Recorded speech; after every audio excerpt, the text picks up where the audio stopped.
Fala galera, decidi gravar um vídeo hoje comparando o Qwen 3 Coder com o novo GPT, né? Um modelo que foi disponibilizado de graça aí pra gente poder fazer alguns testes.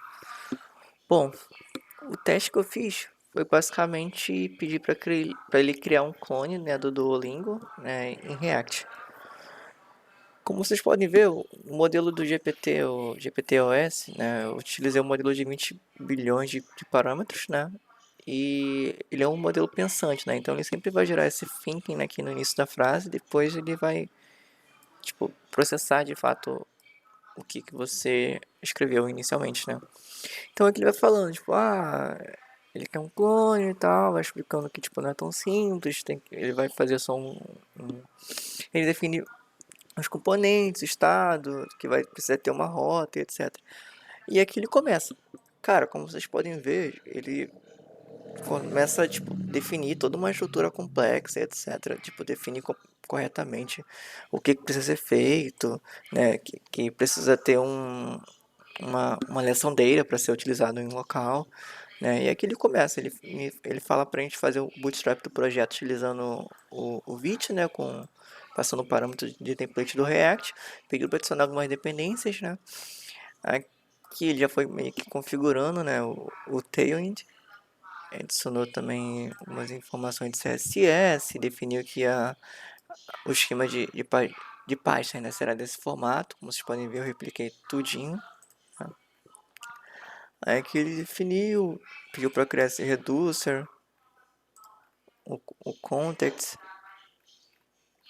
enfim, ele vai definindo um monte de parâmetros, tanto parâmetros de local storage para a gente ter uma espécie de save local, né, na máquina do cliente, como também um esquema de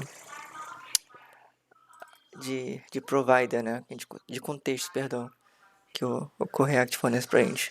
Então aqui ele vai criando arquivo a arquivo. Eu vou só replicando basicamente o que ele pediu, né?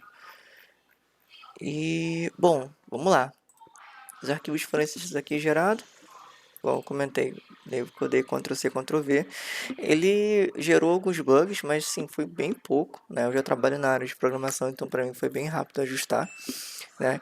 E o resultado final, pelo menos do React, foi esse aqui.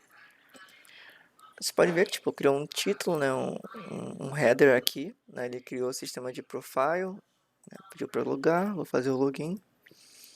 Já loguei, né? Então aqui não mostra nada, só meu name e o progresso das atividades. Consigo também te logar. Vou logar de novo aqui. Bom, enfim, ele gerou essa atividade aqui pra gente fazer. Tipo, também tá bugado. Isso aqui eu não parei pra corrigir porque, assim, dá pra gente ter uma ideia de como funcionaria, né? Do que ele pensou. Então aqui tem o cardzinho. Se a gente clicar, ele inverte. Eu imagino que esse comportamento aqui seja errado, né? Eu imagino que ele queira fazer uma tradução. Aqui ele inverteu, pelo que eu entendi, a palavra. E aqui eu vou dar o next. Então o que vai acontecer? Ele joga para a próxima palavra, né? Igualmente ele inverte, imagino que não seja esse o objetivo, a proposta, né? E quando o next de novo, ele buga, volta para o início. Então tem esses pequenos probleminhas aí para arrumar.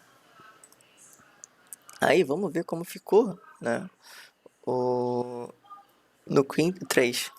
Mas eu quero só mostrar para vocês antes, né? A quantidade de coisas que ele gerou, né?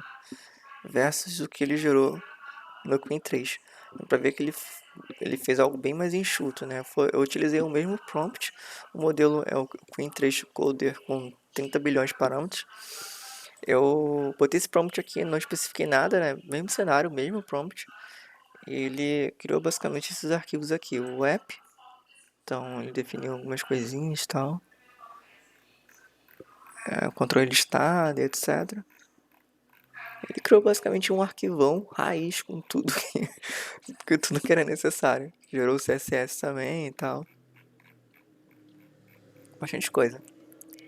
Aí, cara, igual eu comentei, ficou muito enxuto comparado com o GPT, né? Dá pra ver aqui que o nível de organização, ele meio que uniu tudo. Ele não quis separar em componentes, etc. Que seria a forma convencional e correta de a gente fazer para facilitar manutenções no futuro. Aí, vamos ver a diferença. Esse foi gerado por ele, né? Ele criou, tipo, um formato parecido de app, né? Bem mais bonitinho. Não tem sistema de login, mas tem esse menuzinho aqui embaixo para facilitar a navegação. Então tem Home, Lesson. Tá, acho que não tá indo direto aqui. E o Profile também não vai. Acho que isso aqui não quebrou. Não tá funcionando. Eu não tinha reparado isso. Tem aqui, né? Então tem essa animaçãozinha aqui que ele faz. Quando você clica, só preenche a borda, né? E as tasks em si que ele oferece aqui, na verdade é a mesma task. Eu já percebi isso já, né? Quando a gente clica em continue, ele pergunta como que é falar hello em Spanish, né? Então a gente pode botar aqui, por exemplo, vamos botar uma coisa errada. Ele fala que a resposta correta é essa. A gente não pode trocar, mas aí aqui é a próxima, né? Vamos acertar agora para ver o que vai acontecer, para ver o comportamento. Tá correto, maravilha. Vou dar next para ver o que acontece. Tem mais um, beleza? Vamos acertar, né? Que eu tô bom em espanhol. E ele te joga para essa página aqui que possivelmente também é um bug. Mas, cara, analisando os dois, né, dá pra ver que um focou muito no app, ficou bem mais bonitinho. E o outro ficou meio que, sei lá, ficou numa interface não muito amigável, né? A proposta dos dois foi o mesmo, criar um app que tenha, sei lá, que seja parecido com o Duolingo, né? Uma espécie de... Esse aqui foi mais pra gamificação, ele botou já uma experiênciazinha, falou a quantidade completa do time, ficou bem mais amigável, bem mais bonitinho, né? E honestamente, se fosse eu, se pudesse escolher, eu continuaria com o modelo do Queen, né? E bom, galera, é isso. Tipo, se vocês quiserem que eu teste mais modelos, se vocês quiserem que eu teste prompts específicos, manda mensagem. Eu quis fazer um vídeo curto pra não ficar muito grande, né? E também não enrolar muito, etc. Até porque ninguém gosta de vídeo que enrola muito, né? Quis fazer um geralzão. Bom, é isso. Vejo vocês depois. Até mais.